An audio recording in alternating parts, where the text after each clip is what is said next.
Bank Indonesia melaporkan penjualan retail mengalami kontraksi pada Mei 2023, baik secara bulanan maupun tahunan. Berdasarkan Bank Indonesia, indeks penjualan retail atau IPR pada Mei 2023 tercatat 223,5 atau secara tahunan terkontraksi 4,5%. Meski demikian, pada Juni 2023 diperkirakan tumbuh positif 8% secara tahunan. Menurut Bank Sentral, kontraksi pada Mei ini terjadi karena mayoritas kelompok barang budaya dan rekreasi, makanan, minuman, dan tembakau, serta perlengkapan rumah tangga lainnya. Lantaran adanya normalisasi konsumsi masyarakat setelah periode Ramadan dan Idul Fitri 1444 Hijriah. Sementara itu, penjualan retail pada Juni diramal bakal meningkat, didorong oleh membaiknya pertumbuhan kelompok makanan, minuman, dan tembakau, serta bahan bakar kendaraan bermotor yang pada bulan sebelumnya berada dalam fase kontraksi, serta subkelompok sandang yang melanjutkan tren pertumbuhan yang positif. Kondisi ini bersamaan dengan adanya periode liburan sekolah, hari besar keagamaan nasional, dan cuti bersama.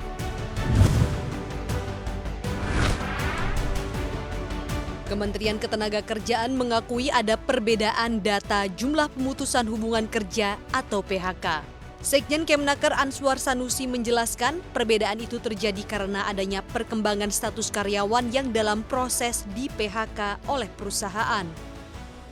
Dari catatan pemerintah, 5 bulan pertama di 2023, ada 18.333 pekerja yang terkena PHK. Dan gelombang PHK diprediksi masih akan berlanjut termasuk di sektor manufaktur di dalam negeri.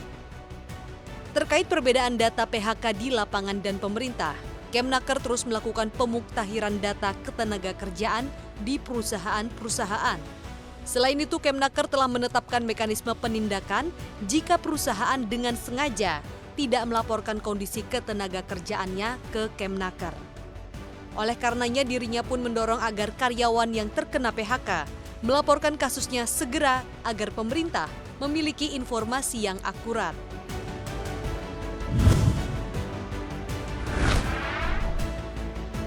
Kerjasama antara Indonesia dan negara di Afrika semakin erat.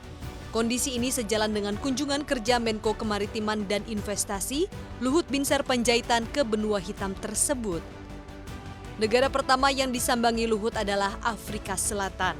Negara yang bakal menyelenggarakan konferensi tingkat tinggi Brazil, Rusia, India, China, dan Afrika Selatan alias BRICS pada Agustus mendatang. Nantinya Presiden Joko Widodo bakal menghadiri agenda tersebut.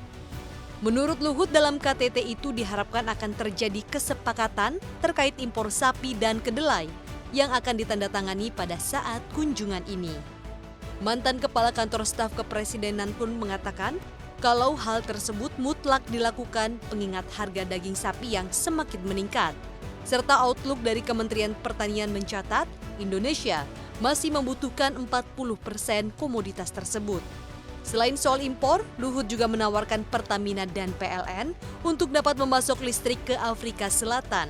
Rencananya, listrik dipasok dari gas Pertamina di Mozambik.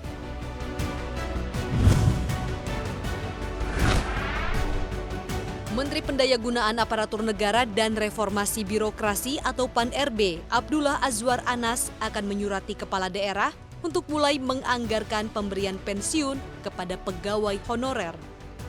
Hal ini sejalan dengan rancangan Undang-Undang Aparatur Sipil Negara karena pembahasannya akan dimulai pada tahun 2024.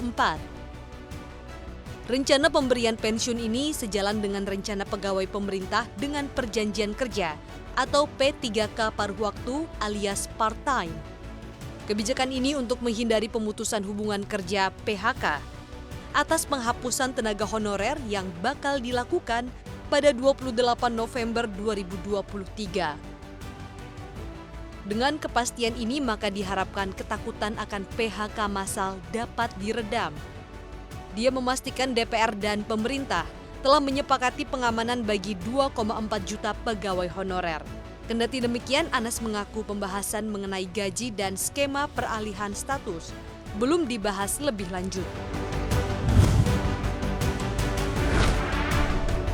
Kehadiran kecerdasan buatan atau akrab dikenal dengan AI telah menimbulkan kekhawatiran kehilangan pekerjaan karena kelebihan sistem otomatisasi sejumlah keterampilan kerja.